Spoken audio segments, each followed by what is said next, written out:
السلام علیکم ناظرین، پروگرام فیکٹ میٹرز کے ساتھ میں ہوں سوزین جہان خان۔ پاکستان میں بھارتی دہشت گردی کا نشانہ بننے والے دو مزید پھول مرجھا گئے۔ خزدار واقعے میں زخمی ہونے والے دو مزید طلبہ شہید ہو گئی ہیں، اور یوں دہشت گردوں کی اس بزدلانہ کارروائی میں اب تک 8 معصوم بچے شہید ہو چکے ہیں۔ افواج پاکستان سے بدترین شکست کے بعد بھارت ایک طرف تو پاکستان میں اپنی پراکسیز کے ذریعے دہشت گردی کروا رہا ہے، تو دوسری جانب پاکستان کے خلاف آبی جارحیت کی دھمکیاں بھی لگا رہا ہے۔ پاکستان نے پہلے دنیا کے سامنے بھارتی دہشت گردی کے ثبوت رکھے، اور اب بھارت کی جانب سے آبی جارحیت کے بیانات پر عالمی برادری کو مسلسل آگاہ کیا جا رہا ہے۔ پاکستان نے بھارت کی طرف سے پانی کو بطور ہتھیار استعمال کرنے کی شدید مذمت کرتے ہوئے اس معاملے کو اقوام متحدہ کے پلیٹ فارم سے بھی دنیا کے سامنے رکھ دیا ہے۔ پانی کے ساتھ چھیڑ چھاڑ کو بین الاقوامی قوانین کی سنگین خلاف ورزی قرار دیتے ہوئے عالمی برادری کو خبردار کیا ہے کہ ایسے اقدامات علاقائی امن اور سلامتی کو شدید خطرے سے دوچار کر سکتے ہیں۔ اقوام متحدہ میں پاکستانی مندوب نے واضح کیا ہے کہ دریا پاکستان کے 24 کروڑ عوام کی زندگی کا ذریعہ ہے، اور بھارت کی جانب سے ان کے بہاؤ کو روکنے، موڑنے یا محدود کرنے کی کسی بھی کوشش کو پاکستان کبھی قبول نہیں کرے گا۔ دوسری جانب بھارت اس وقت پاکستان کو معاشی طور پر کمزور کرنے کی کوشش بھی کر رہا ہے۔ بھارت عالمی برادری میں پاکستان کے خلاف گمراہ کن پروپیگنڈا کر کے پاکستان کو دوبارہ FATF کی گرے لسٹ میں شامل کروانے کی بھرپور کوشش کر رہا ہے۔ پاک بھارت حالیہ کشیدگی کے بعد بھارت کے ان پاکستان مفاد پر بات کرنے کے لیے ہمارے ساتھ موجود ہیں دفاعی تجزیہ کار میجر جنرل ریٹائر زاہد محمود، اور ان کے ساتھ موجود ہیں ماہر بین الاقوامی امور سابق سیکرٹری خارجہ جوہر سلیم۔ سر، بہت شکریہ آپ دونوں کا پروگرام میں اپنا قیمتی وقت دینے کے لیے۔ آپ کیونکہ اس وقت اسٹوڈیو میں موجود ہیں، آپ سے پہلا سوال کرتی ہوں کہ پاکستان جو ہے ایک ہمارا ملک ہے جس کو ہم نے بڑی قربانیوں کے بعد حاصل کیا ہے، اس کی بنیادوں میں ہمارے بہت سے شہیدوں کا خون ہے، اور ہم آئے دن اپنے پاکستان کی خاطر کبھی دہشت گردی برداشت کرتے ہیں، بہت سی چیزیں سچویشنز ہیں جو ہماری پاک فوج فیس کرتی ہے۔ اس کے باوجود اگر ایک کمظرف دشمن ہمارے پانی پہ اٹیک کرے گا تو ایک اقوام متحدہ میں بھی آج اس کی بات ہوئی، کس طرح سے آپ یہ سیز فائر دیکھتے ہیں کہ ایک طرف تو سیز فائر ہو گیا لیکن دوسری طرف پانی جو ہے وہ ابھی بھی دشمن روکنے کی باتیں کر رہا ہے؟ جی، بسم اللہ الرحمن الرحیم Susan, thank you very much for the invite. دیکھیں، پاکستان ایک نیوکلیئر کنٹری ہے۔ پاکستان ایک مسلمان ملک ہونے کی وجہ سے بہت سی نظروں میں کھٹکتا ہے جی، اور پھر جب ہم دیکھتے ہیں کہ جب ٹرانس اٹلانٹک اکنیمیز سارا چیز کانفلکٹ وہ سارا اس ریجن میں شفٹ ہو رہا ہے جی۔ آپ مڈل ایسٹ کو دیکھیں تو وہ بھی اس ریجن کے ساتھ کہیں نہ کہیں کنیکٹ ہو رہا ہے، پھر رشیا یوکرین کی جو اپلیکیشن وہ بھی ادھر ہے، پھر جو واشنگٹن کا اور ویسٹ کا پورا جو مین کمپیٹیٹر ہے اس کا چائنا، وہ being our neighbour and our strategic partner, اور پاکستان کے اس کے ساتھ جو انٹرسٹ ہے اس کو دیکھتے ہوئے اس ریجن نے کہیں نہ کہیں فوکس پہ رہنا ہوتا ہے۔ اب اس کو آپ پھر بھارت کے ساتھ ہمارا ایک تو ازلی ہمارا ایک کاروائی چل رہی ہے۔ انہوں نے ہمارے کبھی بھی ایگزسٹنس کو تو وہ مانتے ہی نہیں ہے، وہ سمجھتے تھے کہ 6-8 مہینے کی یہ اسٹیٹ اسٹیبلش ہوگی ہے، یہ ختم ہو جائے گی، اور ایک ایکسکلوزیو ہماری، وہ کہتے ہیں ایکسکلوزیوٹی کی طرف یہ جاتے تھے، تو وہ آل انکلوزیو رکھنا چاہتے تھے سوسائٹی کو اس وقت بھارت کی میں بات کروں۔ آج یہ چیزیں الٹی ہو رہی ہیں جی، نو ڈاؤٹ۔ اور ہندوتوا جو ہے اس نے تو ڈکلیئرڈ پالیسی RSS کی ہیٹ بیسڈ آئیڈیالوجی، وہ پاکستان کے وجود سے کیا وہ مسلمان کے وجود سے نفرت کرتے ہیں، چاہے وہ مسلمان نیو دلی میں بیٹھا ہو یا وہ اسلام آباد کا مسلمان ہو یا وہ ڈھاکہ کا مسلمان ہو، تو یہ ان کے ایک خون میں شامل ہے جی، ہیٹ بیسڈ آئیڈیالوجی، ڈومینیشن اور بلڈ کی پالیٹکس۔ تو پاکستان ان بہت سے عوامل کی وجہ سے کہیں نہ کہیں آلویز، پھر افغانستان کی سچویشن آپ نے دیکھ لی، پچھلے 40-45 سال سے تو ہم افغانستان کی وجہ سے سفر کر رہے ہیں، پھر جو انٹرنیشنل اپلیکیشن اس کی پالیسیز کی وجہ سے ہم اس کا حصہ رہے، but having said that past میں مسٹیکس تھی یا غلط تھی، اس وقت کے مطابق یہ پالیسی چل رہی تھی، بٹ اب بھارت نے سمجھا کہ میں نے ایک انوائرمنٹ کریٹ کر لی ہے کہ پاکستان کو کمپیل کروں کہ پالیسی کیپچولیشن میں کر لوں، کہ پاکستان کشمیر سے پیچھے ہٹ جائے، پاکستان اپنے نیوکلیئر سٹانس سے پیچھے ہٹ جائے۔ جب یہ پاکستان کمزور ہو جائے گا تو ایک واحد ملک ہے جو میری ریجنل پالیسیز کو چیلنج کرتا ہے، اور وہ ہے پاکستان۔ جوہر سر، انٹرنیشنل لاز کیا کہتے ہیں کہ کیا کسی ملک کا پانی روکا جا سکتا ہے اگر ایک ٹریٹی چل رہی ہے جیسے انڈس واٹر ٹریٹی ہے، تو کیا انڈیا یہ ایک جو گھٹیا حرکت ہے جو کر رہا ہے، کیا یہ کر سکتا ہے لیگلی، یا اس میں کوئی اس طرح کے لاز ہیں جو اس کو روکتے ہیں؟ جی بالکل ہیں۔ ایک تو خیر یہ دیکھیں، انڈس واٹر ٹریٹی جو ہے، جس سنتاس معاہدہ انڈس واٹر ٹریٹی، اس میں خود جو ہے کوئی ایسی کلوز نہیں ہے، اور یہ چیز جو سی ہے ہندوستان کے اپنے مبصرین نے بھی، ان کی اگر آپ میڈیا میں دیکھیں، ان میں سے خود کئی لوگوں نے تسلیم کیا ہے کہ اس میں جو ہے کوئی ایسی کلوز نہیں ہے اور ورلڈ بینک کے صدر نے بھی, جو کہ اس وقت آپ کو پتا ہے جو ہے وہ بھی ایک انڈین نژاد ہیں, تو انہوں نے بھی یہ تسلیم کیا ہے کہ اس میں کوئی ایسی کلوز نہیں ہے. لیکن ساتھ ہی ساتھ بیکاز بہت سے پوری دنیا میں بہت سے دریا ایسے ہوتے ہیں جو کئی ملکوں میں بہتے ہیں, اور اس میں جو انٹرنیشنل لا میں بہت سی ایسی ایک پوری باڈی آف لا موجود ہے جس میں کہ وہ ریسپانسبلٹیز ہیں اور رائٹس ہیں اپر رائپیرین اسٹیٹس کے اور لوور رائپیرین اسٹیٹس کے. تو اس کیس میں کیونکہ انڈیا اپر رائپیرین اسٹیٹ ہے, پانی کا بہاؤ ان کی طرف سے پاکستان نیچے آتا ہے, تو ان کی ریسپانسبلٹیز ہیں, اور پاکستان جو کہ لوور رائپیرین کنٹری ہے اس کے رائٹس ہیں اس میں جو وہ سلب نہیں کر سکتے. اور اگر وہ ایسا کریں گے تو پھر اس کے کئی میکنزمز اویلیبل ہیں اس میں. مثال کے طور پہ اس میں آربیٹریشن کے میکنزمز ہیں, مثال کے طور پہ اس میں انٹرنیشنل کورٹ آف جسٹس میں آپ جا سکتے ہیں, اور میرے نزدیک تو یہ کرمنل ایکٹ بھی ہے بیکاز واٹر از لائف, اور اگر آپ پانی کو روکتے ہیں تو آپ زندگیوں سے کھیلتے ہیں, آپ پوری ایک ملک کی اقتصادیات سے کھیلتے ہیں, زراعت سے کھیلتے ہیں, تو اس کو تو ایک انٹرنیشنل کرمنل کورٹ میں بھی جا سکتے ہیں. پھر یونائٹڈ نیشن سیکورٹی کاؤنسل میں, کیونکہ دیکھیں یو این چارٹر میں بھی ظاہر ہے کہ یہ چیز شامل ہے کہ جو اس میں بھی جو یہ ساری اس قسم کی جو لاز ہیں جس میں ملکوں کے رائٹس اور رسپانسبلٹیز ہوتے ہیں, اس پہ کافی زیادہ اس میں جو ہے نا ریزولوشنز موجود ہیں. تو اور یونائٹڈ نیشن سیکورٹی کاؤنسل میں اس وقت تو Pakistan as a non permanent member موجود بھی ہے, اور جو کہ ہندوستان وہاں پہ نہیں ہے اس وقت, تو وہاں پہ تو پاکستان اس کو بہت سیریس طریقے سے اس پہ ڈسکشنز بھی ہو سکتی ہیں, اور ایونچولی اس پہ کوئی ریزولوشنز بھی ہو سکتے ہیں. بات کی جاتی تھی کہ پاکستان بھی نیوکلیر پاور ہے, انڈیا بھی نیوکلیر پاور ہے. کنونشنل وار کی بات جب آتی تھی تو آرٹیکلز بھی چھپے کہ جی انڈیا جو ہے بڑا سپیریئر ہے کنونشنل وار میں, اور اس کے پاس یہ چیزیں ہیں, پھر رافیل بھی ان کے پاس آ گیا. اب تو جس طرح سے پاکستان نے کنونشنل وار کی ہے اس کے بعد تو میرے خیال سے یہ کوئی نہیں ڈاؤٹ رہ جانا چاہیے کہ انڈیا جو ہے وہ کنونشنل وار میں ہم سے آگے ہے. اس پہ کیا کہیں گے آپ کہ یہ کس طرح سے ہماری کامیابی کو آپ دیکھتے ہیں, اور جس طرح سے ہم نے انڈیا کو شکست دی اس دفعہ, کیسے دیکھتے ہیں اس سارے سینیریو کو؟ دیکھیں جو ڈوئل ہے نا جی وار کا, یہ ری گین آف ڈیٹرنس ہے کہ آپ کی ڈیٹرنس ہے یا نہیں ہے, چاہے وہ ٹیکٹیکل ہو, آپریشنل ہو, یا اسٹریٹجک لیول پہ ہو, کسی بھی ڈومین میں ہو. تو پاکستان کا انڈیا کے بارے میں تو بالکل اٹس اے ریڈ لائن جی. وہ پاکستان نے جب بھی انڈیا کوئی ایکشن کرے گا, چاہے وہ ایک پوسٹ کے اوپر اٹیک کرتا ہے کشمیر کے اندر, یا ایک آپریشن کرتا ہے, یا جس طرح بھی ڈومینز میں, تو پاکستان امیجیٹلی ری گین کرنے کی کوشش کرتا ہے ڈیٹرنس. اس کی وجہ کیا ہے؟ اس کی وجہ یہ ہے کہ مودی آر ایس ایس یہ انڈیا کی پالیسی نہیں ہے, یہ یاد رکھیے گا. یہ مے بی انڈیا کی بھی ہو, but mainly it is R S S اور ہندوتوا کی پالیسی ہے. میری نظر میں, جورج سلیم صاحب بیٹھے ہیں شاید وہ مجھے کریکٹ کرتے ہیں, یا میری نظر میں India as a responsible state یا ایز اے اسٹیٹ اپنے پولیٹیکل آبجیکٹیوز کو پرسو کرنے کے بجائے وہ ایک ڈس فنکشنل اسٹیٹ بن چکی ہے جی. دنیا کے جو رول بیسڈ آرڈر ہے, انٹرنیشنل آرڈر, اس پورے کو چیلنج کیا ہوا انہوں نے اس ریجن میں, جس طرح اسرائیل نے مڈل ایسٹ میں چیلنج کیا. یہ دنیا کا جو نظام ہے نا جی, جو ورلڈ وار کے بعد اگر یو این بنی کہ یار دنیا ایک طریقے سے چلے, ایک آرڈر میں چلے, اس کو انہوں نے چیلنج کیا ہوا.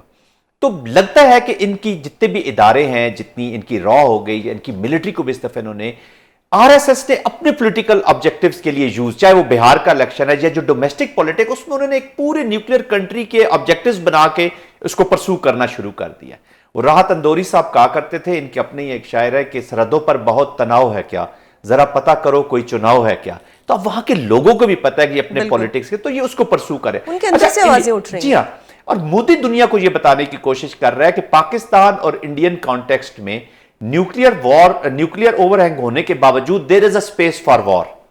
پاکستان کہتا ہے وہ وار کی اسپیس نہیں ہے, we are a nuclear country. اس لیے آپ نے دیکھا کہ ود ان آورز پوری دنیا نے اسکریمبل کیا جی, امریکہ سمیت, پریزیڈنٹ ٹرمپ, روبیو, پوری دنیا نے, یو کے, چائنا, سعودی عربیہ, کیونکہ ان کے دس از اے نیوکلیر کانفلکٹ. ان کو انسانیت کے دشمنوں کو سب سے بڑے یہ بھارت کے دشمن ہیں, کیونکہ 1.6 بلین لوگ جو اس ریجن میں رہتے ہیں ان کی زندگیوں کے ساتھ اس نے کھیلا ہے. پہلے اپنے 26 لوگوں کا خون بہایا ہے, اس نے اپنے سکھوں کے اوپر حملہ کیا, جو 5 میزلز اس نے امرتسر میں کیے ہیں. کپواڑہ میں انہوں نے ایک اس کو سکھوں کی ایک ریلیجس پلیس کو انہوں نے اٹیک کیا, 3 لوگ وہاں پہ مار دیے. کبھی یہ گروونت سنگھ کا پرسو کرتے ہیں امریکہ کے اندر, کبھی نجر کو پیچھے پڑ جاتے ہیں کینیڈا کے اندر. تو انسٹرومنٹ آف پالیسی انہوں نے لگایا ہوا. جی ہاں, بکھلاہٹ نہیں جی, آبجیکٹیوز ہیں, بکھلاہٹ نہیں ہے. یہ بکھلاہٹ تو اب شروع ہوئی جب یہ بند گلی میں چلے گی اور پاکستان نے ریسپونڈ کیا. تو اس وقت یہ ان کے آبجیکٹیوز ہیں. میں نے جیسے پہلے کہا کہ یہ انڈیا کے اندر مائنورٹیز کو اور انڈیا کے ریم پہ یہ دوسروں کی سوورینٹی کو نہیں برداشت کر سکتے. یہ دیکھیں یہ ایک ایسی مائنڈ سیٹ ہے جو آج بدرو مودی میں موجود ہے, کل یہ بدرو جو ہے نا جی یہ امت شاہ میں جائے گی, پرسوں ڈوول میں جائے گی. اس مائنڈ سیٹ نے رہنا ہے. یہ وہی لوگ ہیں جو گوڈسے والے لوگ ہیں جنہوں نے مہاتما گاندھی کا قتل کیا تھا. تو گوڈسے واز RSS. تو یہ سوچ تو اس وقت سے موجود ہے. اب ان کو موقع ملا ہے جب پاور میں آئے ہیں تو یہ امپلیمنٹ کر رہے ہیں, جیسے لیکوڈ پارٹی زائنزم اور یہاں ہندوتوا. تو یہ دونوں دنیا کو ایک ڈس آرڈر میں لے جانا چاہ رہے ہیں اس ریجن کے, اور یہ ان کے عزائم بڑھتے رہیں گے. Pakistan is the only challenger in this region. اور پھر اس کا یہ جو سارا خواب چکنا چور, اور جب ویسٹ کو بھی پتہ چلا, اب تو ٹرمپ صاحب ان کو جوتے مار کے اپنی مرضی کی ٹریڈ ڈیل آج آپ مجھ سے لکھوا لیں. ان کو جوتے بھی 100 جوتے اور وہ پیازوں والی I am not good at this, لیکن وہ چیزیں بھی ہونے والی. بٹ اینی ویز تو جس سیریس چیلنج ہے اس کے بیچ. اچھا پاکستان کہتا ہے جی وار کی سپیس نہیں ہے, اس لیے یہ ڈیٹرنس پاکستان ری گین کرتا ہے. کیونکہ دیکھیں ابھی میزلز کا اگر ایکسچینج ہو جائے نا, یہ اسکلیشن لیڈر پہ ایک سیریس اسکلیشن لیڈر پہ اوپر گیا جی یہ چیزیں. تو لوگ پہلے یہاں پہ یہ ہوتا تھا کہ یہاں پہ سوچ یہ ملٹری سوچ یہ پائی جاتی تھی کہ جی پہلے کانفلکٹ یہ کریٹ کریں گے, پھر کنونشنل کانفلکٹ ہوگا, کنونشنل کانفلکٹ کسی ایک جگہ پر پہنچے گا یا اکومولیٹو نقصانات کسی ملک کے ہوں گے تو وہ پھر ٹرانسفارم ہوگا into the nuclear conflict. But یہ جو سوچ ہے یہ اسکلیشن لیڈر پہ ایک دم اتنی اوپر چلی جاتی ہے کہ it is they went very close to the nuclear exchange. تو وہ اس کو اتنی ارسپانسیبل ہے. اب یہ دنیا کو یہ بھی دیکھنا ہوگا. پاکستان نے اب یہ اچھا یہ اور نیوکلیئر کنٹریز ہیں اور مدعا کیا اٹھایا ہوا ہے, ٹیررزم. اور وہ بھی ٹیررزم جو خود یہ کر رہے ہیں اپنا کریٹ کیا, بیکاز ان کو اسی فرکشن میں اپنی ڈومیسٹک پالیٹکس کو. اور آپ کی بات کو آگے بڑھاتی ہوں. جوہر سر, یہ جو ٹیررزم کریٹ کرتے ہیں, پہلے یہ جعفر ایکسپریس حملہ کراتے ہیں, پھر خزدار میں ہمارے معصوم بچے جن کی تعداد 8 ہو گئی ہے, یہ ایسا گھٹیا دشمن ہے جو ہمارے بچوں کو اٹیک کر رہا ہے. اس دشمن کے ساتھ کیسے نمٹا جائے گا؟ جی یہ بہت ہی بدقسمتی کی بات ہے اور افسوسناک امر ہے کہ ہندوستان جو ہے اتنا بڑا ملک ہے, اس وقت تو دنیا کی سب سے بڑی آبادی ہندوستان میں ہے. چائنا سے کو انہوں نے سرپاس کر دیا آبادی کے حساب سے, پھر 5ویں نمبر کی اقتصادی طاقت بھی ہے, پھر ایک نیوکلیئر اسٹیٹ بھی ہے. بٹ پھر بھی وہ زاہد صاحب نے ڈس فنکشنل کا لفظ استعمال کیا. میں شاید اس کو تھوڑا سا بدل کے میں کہوں گا کہ ایک ارسپانسبل اسٹیٹ ہے, ایک غیر ذمہ دار ریاست ہے جو بہت ہی ریش قسم کے ایکشنز اور ایسے جو ہیں خطرناک وہ جو ہے نا ایکشنز لے لیتے ہیں کہ جس سے پورے خطے کو, اور یہ خطہ جو ہے اب اس میں 1.6 بلین لوگ تو تھے پہلے, اب تو اس میں زیادہ ہیں, اب تو اس وقت آلموسٹ 2 بلین لوگ ہیں دنیا کی. اب جو ہے 24% آبادی ادھر ہے, آلموسٹ 1/4. تو اس خطے کو پورا پلنج کر دیا ایسی سچویشن میں کہ جہاں سے آگے صرف خدا نخواستہ نیوکلیئر وار تھی, اگر وہاں سے روکا نہ جاتا دونوں ملکوں کو, جس طرح سے وہ لیڈر آف ایسکلیشن کے اوپر جا رہے تھے. اب جہاں تک دہشت گردی کا تعلق ہے تو یہ ان کی اگین یہ بہت افسوس کا مقام ہے کہ ایک بڑی لانگ سٹینڈنگ پالیسی ہے. اجیت ڈووال جب وہ نیشنل سیکورٹی ایڈوائزر, اب تو 1 دہائی سے بھی زیادہ عرصہ ہو گیا اس میں وہ نیشنل سیکورٹی ایڈوائزر ہی چلے آ رہے ہیں, اور اس سے پہلے یہ جاسوس تھے. یہ پاکستان میں بھی 7 سال تعینات رہے ہیں, آپ کو پتہ ہے ہندوستان کی ایمبیسی میں ادھر اسلام آباد میں. یہ جاسوس تھے ہمیشہ سے, اسپائی ماسٹر. تو جب یہ نیشنل سیکورٹی ایڈوائزر بنے تو انہوں نے ایک نئی پالیسی بنائی جس کو دوول ڈاکٹرین بھی کہا جاتا ہے, جس کو انہوں نے کہا کہ جی اب ہم ایک اوفینسو ڈیفنس کریں گے. اور وہ اوفینسو ڈیفنس کیا ہے کہ ہم جو ہے نا پاکستان کو جو ہے یہ ٹیررسٹ آرگنائزیشنز کے تھرو یا جو پراکسی آرگنائزیشنز ہیں ان کے تھرو ہم پاکستان کو ول میک پاکستان بلیڈ, کہ ہم پاکستان کو ان سے کمزور کریں گے. اور یہ ریکارڈ پہ ہے یہ کہتے ہوئے کہ جی پاکستان نے, انہوں نے الزام لگایا تھا کہ پاکستان نے ممبئی اٹیک کیا ہے تو ہم اب جو ہے ان کو بلوچستان جو ہے نا وہ ہم انشور کریں گے کہ وہ ان کو کھونا پڑے. تو اس وقت سے ہم دیکھ رہے ہیں کہ بلوچستان میں جو ہے دہشت گردی وہ کتنی زیادہ بڑی ہے اس سارے سالوں میں. پھر پاکستان کے باقی علاقوں میں بھی جو دہشت گردی ہے اس کے تانے بانے بھی ہندوستان سے ملتے ہیں. بے شک افغانستان کے تھرو ہے. ایک زمانے میں آپ کو یاد ہوگا کہ انہوں نے بالکل پاکستان کی سرحد کے ساتھ اتنے زیادہ کونسلیٹ وہاں پہ قائم کر دیے تھے افغانستان میں. حالانکہ کونسلیٹ تو اس ملک میں ہوتے ہیں جہاں پہ آپ کی آبادی, آپ کے ایکسپیٹریٹس رہ رہے ہوں, تو وہاں پہ تو کوئی ہندوستانی ایکسپیٹریٹس نہیں رہ رہے تھے افغانستان میں. لیکن بہت سارے کونسلیٹس, اور ان کا کام کیا تھا, وہ پاکستان میں جو دہشت گردی ہوتی تھی, جو انسٹیبلٹی کریٹ کرنے کی کوشش ہوتی تھی, وہ ان کو وہاں سے آرکیسٹریٹ کرتے تھے سب. تو یہ تو ایک جو ہے نا الزام کو پاکستان پہ لگاتے ہیں کہ پاکستان دہشت گردی کو استعمال کرتا ہے فورن پالیسی کے ایک ٹول کے طور پہ، لیکن اس چیز کے تو بہت واضح شواہد ہیں کہ وہ خود اس میں ملوث ہیں. اور ابھی بھی دیکھیں جو یہ ٹارگیٹڈ اسیسینیشنز ہوئی تھیں جس میں 22 پاکستان میں انہوں نے کی، جو کہ ایک ایکسیپٹڈ فیکٹ ہے، اور جو یو کے میں ہوئی اور کینیڈا میں ہوئی اور امریکہ میں بھی انہوں نے کوشش کی، اور یہاں پہ ریجن میں اور ملکوں میں بھی سری لنکا میں جیسے. تو یہ ان کی اس قسم کی پالیسیز جو ان سی ہیں وہ پھر اتنا بڑا ملک جو ہے، اتنی آبادی کا، اور اتنا جو ہے نا اپنے آپ کو وہ دنیا میں سب سے بڑی جمہوریت بھی کہتے ہیں، اور پھر اس قسم کی حرکتوں میں ملوث ہونا جو ہے یہ تو بہت ہی ایک جو ہے نا ایک کنڈیمیبل چیز ہے. اور میرا خیال ہے کہ یہ روش جو ہے یہ پہلے شاید اتنی زیادہ نہیں تھی، یہ بی جے پی کے آنے کے بعد یہ صحیح کہا زاہد صاحب نے کہ وہ بہت زیادہ ہو گئی ہے، کیونکہ ان کی ظاہر ہے ان کی پوری سیاست جو ہے وہ ایک اینٹی پاکستان، ایک اینٹی مسلم پلانک پہ کھڑی ہے. تو اس لیے ان کو یہ خطرہ ہے کہ اگر وہ پلانک ہمارا جو ہے کھوکھلا ہو گیا تو ہماری ساری سیاست گر جائے گی. تو اسی لیے وہ بہت ہی جو ہے نا کمر بند ہے اسی چیز پہ کہ پاکستان کو نقصان پہنچایا جائے چاہے کسی بھی طریقے سے. بالکل سر، آپ دونوں گیسٹ کا بہت شکریہ پروگرام میں اپنا قیمتی وقت دینے کے لیے. حکومتی کوتاہی یا ٹور آپریٹرز کی غلطی؟ پاکستان کے 67,000 عازمین اس بار حج کی سعادت حاصل کرنے سے محروم ہو گئے ہیں. پاکستان کی حج پالیسی کے تحت 50% سرکاری اور 50% نجی اسکیم کا کوٹا ہوتا ہے اور مجموعی 1,79,210 کوٹا بنتا ہے. وفاقی وزیر مذہبی امور سردار یوسف کے مطابق رواں برس نجی حج سکیم کے تحت 25,698 عازمین جا سکیں گے، کیونکہ نجی حج سکیم کے کوٹے میں سستی اور کوتاہی کرتے ہوئے بوقت عمل مکمل نہیں کیا گیا. حکومت اس ساری بدنظمی کا ذمہ دار پرائیویٹ ٹور آپریٹرز کو ٹھہرا رہی ہے.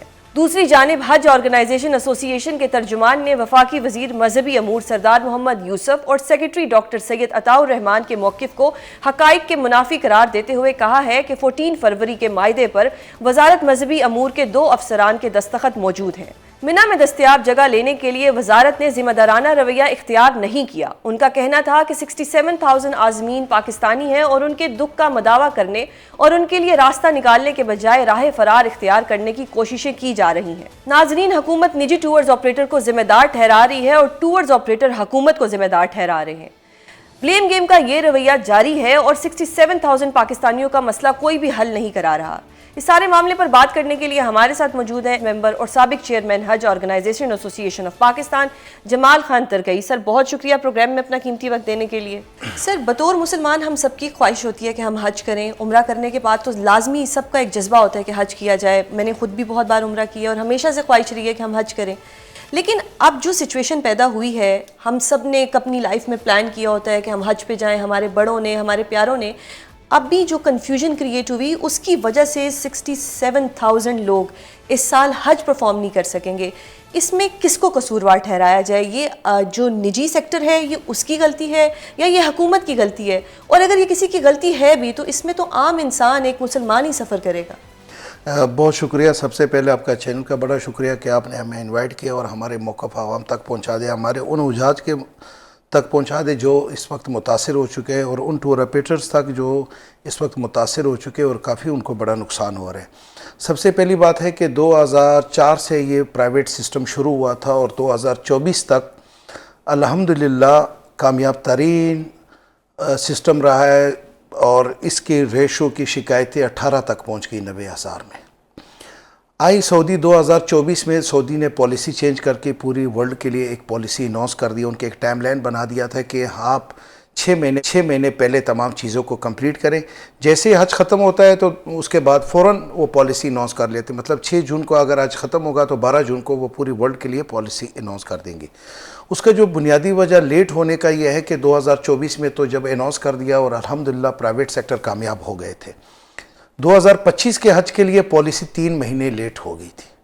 3 مہینے لیٹ ہونے کے بعد 3 مہینے گورنمنٹ سیکٹر نے اپنے حجی بکنگ شروع کر دی اور پرائیویٹ سیکٹر پہ پابندی لگ گئی تھی کہ آپ بکنگ نہیں کر سکتے، چونکہ وہاں پیمنٹ لازمی بھیجنا تھا، ہمیں ضروری بھیجنے تھے. تو ہم پہ پابندی لگی ہوئی تھی کہ 3 مہینے تک آپ بکنگ نہیں کر سکتے. یہ حکومت نے پابندی یہ حکومت وزارت مذہبی امور نے پابندی لگائی کہ آپ نہیں کر سکتے. تو جب 3 مہینے ہم لیٹ ہو گئے تھے اور اس کے بعد جب ہمیں اجازت دی اور وہ اجازت کے ٹائم لائن اگر دیکھا جائے تو جو ہمارا فائنل سمجھے کہ جو پیکج میں اگر چونکہ پیکج بھی مشاہد گورنمنٹ ڈیسائیڈ کر کے فائنل کرتے گورنمنٹ نے جو ہمیں وزارت مذہبی امور نے جو ہمیں پیکج حجی کے لیے اگر میں مارکیٹ میں پیکج بیچوں حجی کو کلائنٹ بتاؤں کہ آپ 10,65,000 پہ جاؤ گے گورنمنٹ سے سستا جاؤ گے یا گورنمنٹ سے مہنگا جاؤ گے جو سروس مانگے گا وہ آپ دے سکتے ہو کہ 18 مارچ کو اپروول دی اور 14 جنوری کو ہے جو ان کا لاسٹ ڈیٹ تھا پیمنٹ جمع کرانے کی. اس کے باوجود بھی ہمارے پیسے پہنچ چکے تھے ان کی ای وائلٹ میں جو سعودی گورنمنٹ اکاؤنٹ ہوتا ہے اور ہمارے یعنی پیسے کہ آپ لوگ ٹائم پہ پیسے دے چکے تھے. ہمارے جو سب سے پہلے فارمولا ان کا یہ ہوتا ہے کہ آپ لینڈ کی زمین لوگے مینا میں جو مین چیز ہوتی ہیں ہم ان کے پیسے پہنچا چکے تھے اور باقی پیمنٹ بھی ہم نے پہنچا چکے تھے. جو ٹارگٹ تھا وہ کمپلیٹ ہو چکا تھا 701 ملین ریال اب بھی ہمارے حجاج کے وہاں موجود ہے. ہمیں 5 سال کا ایک لیٹر دیا گیا تھا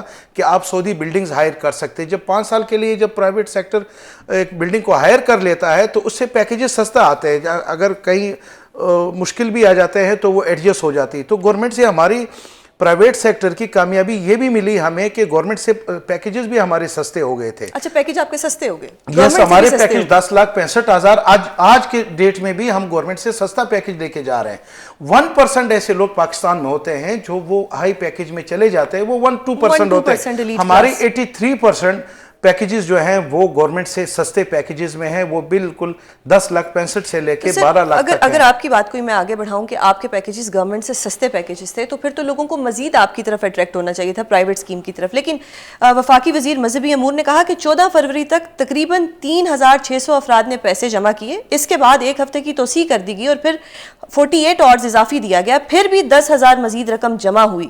مجموعی 13,600 ریال کے لگ بھگ تھی.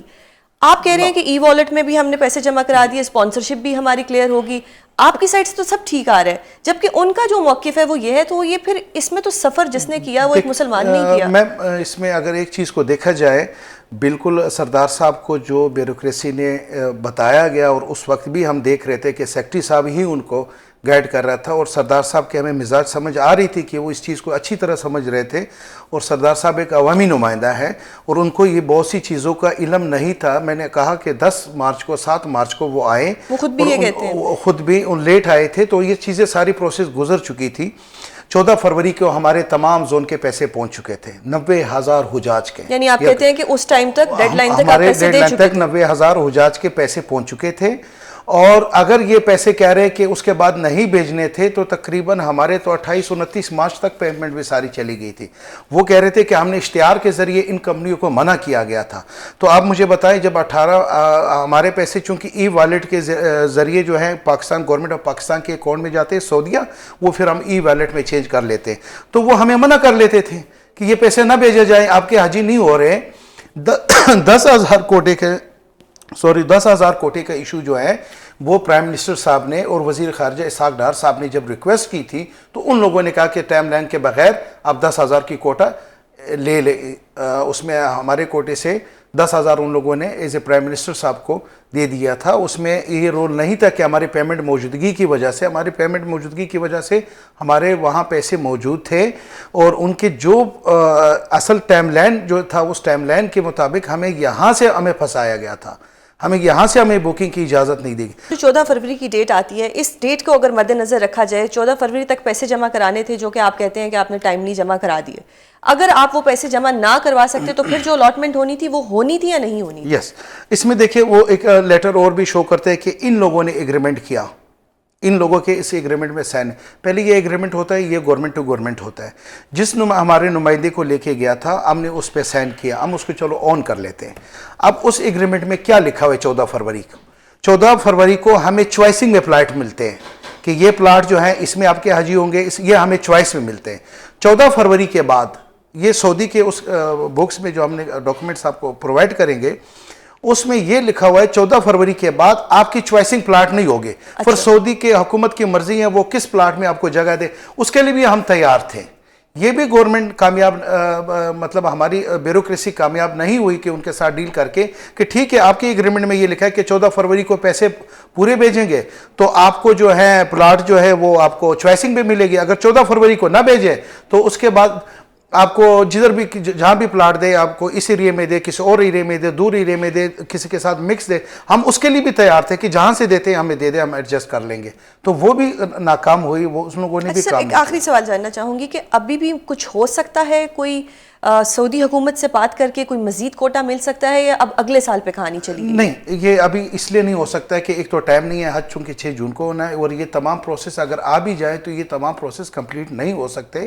ان کا بہت بڑا کام ہوتا ہے, ویزے نکالنا ہوتا ہے, دوبارہ ایئر لائنوں کو ڈھونڈنا ہوتا ہے. اس وقت ہمیں جتنا نقصان ہوا ہے اربوں روپے, تو ہماری یہ نقصان ہے کہ ہم نے ایئر لائنوں کو دی, بالکل وہ پیسے ہمیں نہیں واپس ہو رہے. ہم نے ایئر لائنس کی بات کی تو کہتے ہیں یہ پرائیویٹ سیکٹر خود ڈیل کرے. ان پیسوں کا خمیازہ کون بھگتے گا؟ ان کے پیسوں کے خمیازہ جو ہمارے اینڈ پہ ہو گیا تھا وہ تو ہم اس نقصان کو برداشت کرنے کے لیے بھی تیار ہیں, حجاج کو لے کے جانے کے بھی تیار ہیں, اگلے سال انہی پیسوں پہ لے کے جانے کے لیے تیار ہیں. اگر جن کو پیسے چاہیے وہ بھی دینے کے لیے تیار ہیں, اگر کوئی اور کسی کے ساتھ جانے تھے اس کا پیسے بھی دینے کے لیے تیار ہیں. ہماری حکومت سے درخواست یہ ہے کہ مہربانی کریں کہ ہمارے پیسے وہاں رہنے دیں. یہ پھر ٹائم لائن بہت زیادہ لگے گا, یہ اگلے سال پھر یہی کام ہوگا, یہی کام ہوگا, پھر یہی میڈیا ہوگا, یہی عوام ہوگی, اور زیادہ عوام غصے میں ہوگی. جو سزا حکومت نے ان لوگوں کو دینا ہے جس میں سزا یافتہ ہے, وہ ہم حکومت سے درخواست کرتے ہیں کہ مہربانی کریں وہ آپ جانے اس کی حکومت جو سزا دیتے ہیں وہ دے دے. ہمارے لیے تو جو اربوں روپے کے نقصان ہے, جو ایئر لائنوں کا نقصان ہے, اس کو ہم ایکسیپٹ کرتے ہیں, اور اس کے باوجود ہم حجاج کو پیسے دینے کے پابند ہیں اور ان کو لے کے جانے کے پابند ہیں. 2 مہینے 3 مہینے میں یہ پیسے واپس آ بھی نہیں سکتے ہیں. ان کے پروگرام یہ ہوتا ہے کہ محرم کے بعد ہوتے ہیں, اور 1 اگست کو میں نے پیسے جمع کرنے. درست سر بہت شکریہ پروگرام میں اپنا قیمتی وقت دینے کے لیے. شدید گرمی اور حبس کے موسم میں گزشتہ روز ہونے والی بارش بلکہ زحمت ثابت ہوئی. گرمی کی شدت میں کمی تو ہوئی, لیکن شدید آندھی اور طوفان کے باعث گزشتہ روز صوبہ پنجاب میں 14 افراد جاں بحق جبکہ 150 سے زائد افراد زخمی ہوئے. ترجمان پنجاب ڈیزاسٹر مینجمنٹ اتھارٹی کے مطابق جاں بحق افراد میں لاہور سے 3, راولپنڈی سے 1, جہلم سے 3, شیخوپورہ, ننکانہ صاحب, سیالکوٹ اور میاں والی سے ایک فرد شامل ہیں. زخمیوں کی بڑی تعداد کے باعث جاں بحق ہونے والوں کی تعداد میں اضافہ ہو سکتا ہے. محکمہ موسمیات نے آج ایک بار پھر خبردار کیا ہے کہ ملک کے مختلف علاقوں میں ایک بار پھر آندھی, موسلادھار بارش اور یالہ باری کا امکان ہے, جس سے کمزور انفراسٹرکچر کو نقصان پہنچ سکتا ہے. پاکستان اس وقت موسمیاتی تبدیلیوں سے بری طرح متاثر ہو چکا ہے. پاکستان میں موسمیاتی سختیاں بڑھتی چلی جا رہی ہیں. اس سب کی کیا وجوہات ہیں اور ان سختیوں سے کیسے نمٹا جا سکتا ہے, اس سب پر بات کرنے کے لیے ہمارے ساتھ موجود ہے ماہر ماحولیات ملک امین. سر بہت شکریہ پروگرام میں اپنا قیمتی وقت دینے کے لیے. سر پاکستان کی جب بھی بات کی جاتی تھی کہا جاتا تھا کہ پاکستان والے تو 4 موسم انجوائے کرتے ہیں, بہار ہوتی ہے, خزاں ہوتی ہے, سردی ہوتی ہے, گرمی ہوتی ہے, بٹ اب کافی سالوں سے پاکستان میں یا تو صرف سردی ہوتی ہے یا تو اچانک سے ہی اتنی گرمی آتی ہے کہ بہار کو ہم انجوائے نہیں کر سکتے. ریسنٹلی آپ کی نالج میں ہوگا کہ اسلام آباد میں اولے پڑے, لوگوں کے گھروں کا, سولر پینلز کا, گاڑیوں کا نقصان ہوا. یہ اچانک اس طرح سب کیوں ہو رہا ہے, اور جو کل ہوا اتنے لوگ اس میں شہید ہوئے, بہت سے لوگ زخمی ہوئے, ایسا سب کیوں ہو رہا ہے سر؟ جی بسم اللہ الرحمن الرحیم. سب سے پہلے تو دیکھیں پاکستان آپ نے جو بات کی بالکل اللہ تعالیٰ نے بڑا اس ملک کو نوازا ہوا ہے. یہ اس ملک کی خاص ایک ٹپوگرافی اور جغرافی ہے جس کی وجہ سے یہاں پر جو سیکنڈ ہائیسٹ پوائنٹ دنیا کا ہے وہ بھی یہاں پہ ہے, سطح سمندر بھی یہاں پہ ہے, اور 12 ایکولوجیکل زونز پاکستان کے اندر بھی موجود ہیں. لیکن اس کے ساتھ ساتھ یہی جو وجوہات ہیں ان کی وجہ سے اس وقت پاکستان یہ جو دنیا میں موسمیاتی تبدیلیاں ہو رہی ہیں اس کی زد میں ہے. اور یہ کوئی نئی بات نہیں ہے, اب یہ پچھلی 2 دہائیوں سے یہ وارننگ چل رہی ہے کہ پاکستان جو ہے اس چیلنج سے پاکستان کو نپٹنا پڑے گا. حالانکہ ہم اس کے جو ایجاد کرنے والے ہیں یا جو اس کے جو کنٹریبیوٹرز ہیں ان میں ہم شامل نہیں ہیں, لیکن ہمارے پاس اب چوائس کوئی نہیں ہے. اور یہ پاکستان اس وقت جو کلائمیٹ چینج کے سب سے ولنریبل اور امپیکٹڈ کنٹریز ہیں ان میں شامل ہے. اور یہ جو آپ نے ابھی دو ذکر کیے فریک ویدر پیٹرنز کے, اس کی بھی پریڈکشنز کی جا چکی ہیں کہ یہ فریک ویدر پیٹرنز پاکستان میں ان کی فریکوینسی بھی بڑھ جائے گی اور ان کی جو انٹینسٹی ہے وہ بھی بڑھ جائے گی. اور وہ ہمیں دیکھنے میں مل رہی ہے کہ آپ نے دیکھا کہ یہاں پر ژالہ باری اس قسم کی ہوئی اسلام آباد اور اس کے مسافات میں کچھ ایریاز میں کہ جو پہلے کبھی دیکھنے میں نہیں آئی. اور یہ جو کل طوفان آیا ہے اس کے اندر بھی اموات بھی ہوئی ہیں اور لوگوں کا نقصان بھی ہوا ہے.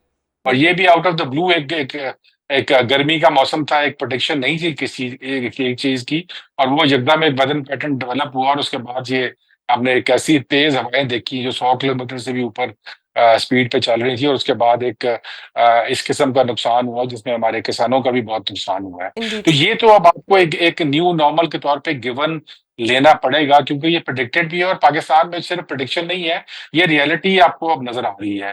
بالکل مین بات تو یہ کہ ہم نے اس کے ساتھ اب ڈیل کیسے کرنا ہے، ایگزیکٹلی. آگے آنے والے سالوں کے اندر اس چیلنج کو ہم نے کیسے نبٹنا ہے. ایسے کون سے علاقے ہیں یا ایسے کون سے ملک ہیں جن کی وجہ سے ہمیں بھی یہ سب کچھ فیس کرنا پڑ رہا ہے؟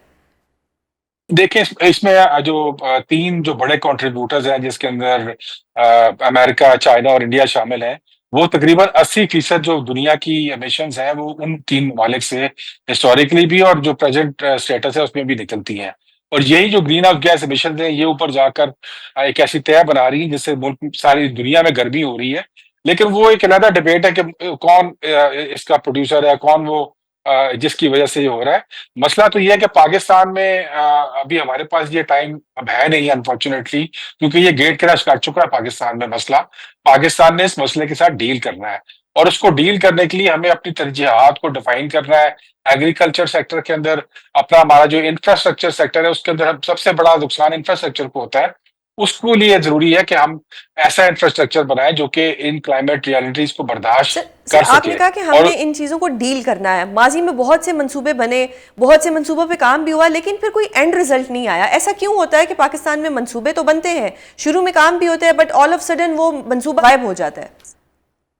بالکل آپ نے ٹھیک فرمایا. اس میں کنٹینیوٹی کی ضرورت ہے، اور اس پہ سیاست نہیں کرنی چاہیے. اس مسئلے کے اوپر تمام پارٹیز کو اکٹھے ہو کر ایک چارٹر آف انوائرمنٹ یا چارٹر آف کلائمیٹ آپ اس کو کہہ لیں، وہ سائن کرنا چاہیے، تاکہ ہم جو بھی گورنمنٹ آئے، جس طرح میں نے آپ کو پتا ہے کہ ہماری گورنمنٹ میں ایک بہت امپورٹنٹ منصوبہ بلین ٹری سونامی کا جی، میں اسی کا پوچھنا چاہ رہی تھی کہ وہ کہاں تک پہنچا سر؟ جی، وہ پاکستان کی ایک سالمیت کا پروجیکٹ ہے، کیونکہ ہمیں درختوں سے نہ صرف آپ کی برداشت بڑھتی ہے کلائمیٹ چینج کی، بلکہ آپ کلائمیٹ چینج کو کم کرنے میں بھی آپ کے وہ مشین ثابت ہوتی ہیں. نیچرل مشینز ہیں درخت جو ہیں، جو کہ کاربن ڈائی آکسائڈ ابزارب کرتی ہے، آکسیجن واپس دیتی ہیں آپ کو. تو یہ ایک پروجیکٹ تھا جس کو ہم نے بلین ٹری اور پھر 10 بلین ٹری کیا. خوشی مجھے اس بات کی ہے کہ وہ پروجیکٹ ابھی تک چل رہا ہے. اس کو انہوں نے نام چینج کیا ہے، اور لیکن اس کی جو افسوس مجھے اس بات کا ہے کہ اس کی فنڈنگ ہٹا دی گئی ہے. وہ فنڈنگ جو کہ 100% ہونی چاہیے تھی میرے خیال میں، سر اگر فنڈنگ ہٹ گئی تو پروجیکٹ کیسے چلے گا؟ پروجیکٹ دیکھیں، وہ 10 بلین ٹری کا پروجیکٹ تھا، اس کی اگر 100% فنڈنگ ہوگی تو 10 بلین ٹری لگ جائیں گے. اگر 60% فنڈنگ ہوگی تو کم لگیں گے درخت، لیکن کم از کم اس ترجیحات کو ختم نہیں کیا انہوں نے. تو میرے خیال میں اس کو ترجیحات کو دوبارہ ریوائیو کرنا چاہیے، اس کی فنڈنگ لائن پوری رکھنی چاہیے. اور اب تو موقع بڑا اچھا ہے، کیونکہ ہمیں IMF اور ورلڈ بینک دونوں جو ہمارے بڑے ڈونرز ہیں، دونوں فنڈنگ لائنز دے رہے ہیں اس چیز کے لیے. ان کو پتا ہے کہ اگر وہ پاکستان کو اس چیز کے اندر ہمیں فنڈنگ کرنے کی ضرورت بھی ہے. اگر میں کچھ جنرل ایشوز آپ سے جاننا چاہوں کہ سردیاں ہوتی ہیں تو اسموک کا ایشو آ جاتا ہے، لوگوں کے پھیپھڑے خراب ہو جاتے ہیں، اور کس حد تک اسموک جان لیوا بن جاتی ہے، بہت سے لوگوں کو مسئلہ ہوتا ہے. پھر ایک سیزن اسلام آباد میں خاص طور پہ پولن کا بہت زیادہ ایشو ہو جاتا ہے، اسکن الرجیز ہو جاتی ہیں. تو ان ایشوز سے کس طرح سے نپٹا جائے گا؟ کیونکہ ایک عام آدمی جو ایک غریب انسان ہے وہ تو ڈاکٹر کے پاس جا کے اتنی مہنگی کریمیں، اتنی مہنگی دوائیاں نہیں لے سکتا. تو پھر ان کے کوئی ایسے پریکاشنز ہونے چاہیے جو کہ لائف ٹائم ہو. اس پہ آپ کو کیا لگتا ہے کہ گورنمنٹ کو کیا کردار ادا کرنا چاہیے؟ دیکھیں، جو اسموگ کا اپنے ایشو کی بات کی ہے وہ ایک لوکلائز ایشو ہے. کلائمیٹ چینج لوکلائز ایشو نہیں ہے. کلائمیٹ چینج ایک گلوبل ایشو ہے جس سے ہم متاثر ہو رہے ہیں، اور ہم نے اس میں کنٹریبیوٹ نہیں کیا. اسموگ جو ہے وہ 100% لوکلائز ایشو ہے. 100% پاکستان نے خود اپنے اوپر وہ حاوی کیا ہے، اور 100% اس کے سولوشنز بھی لوکل ہیں.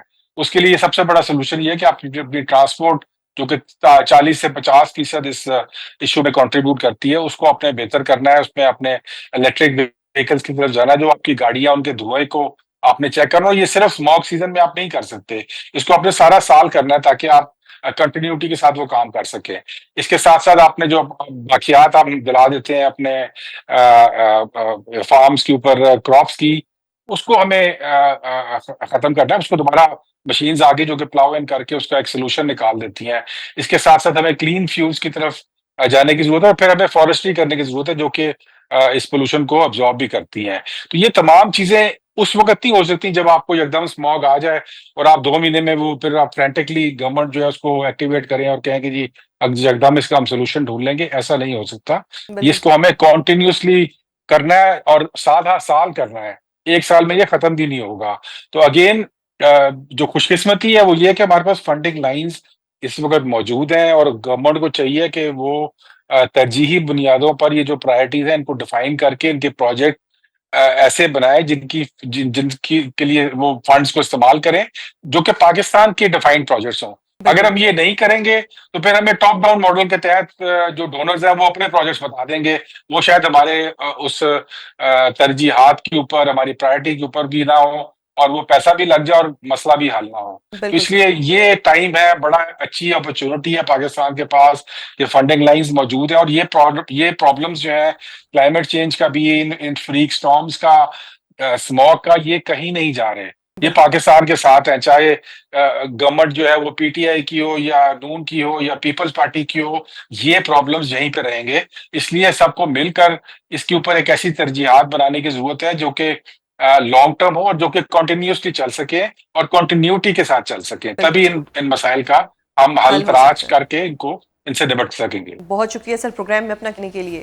ناظرین, پروگرام کا وقت ختم ہوتا ہے. اگلے ہفتے آپ سے دوبارہ ملاقات ہوگی. اپنا بہت خیال رکھیے گا. اللہ حافظ.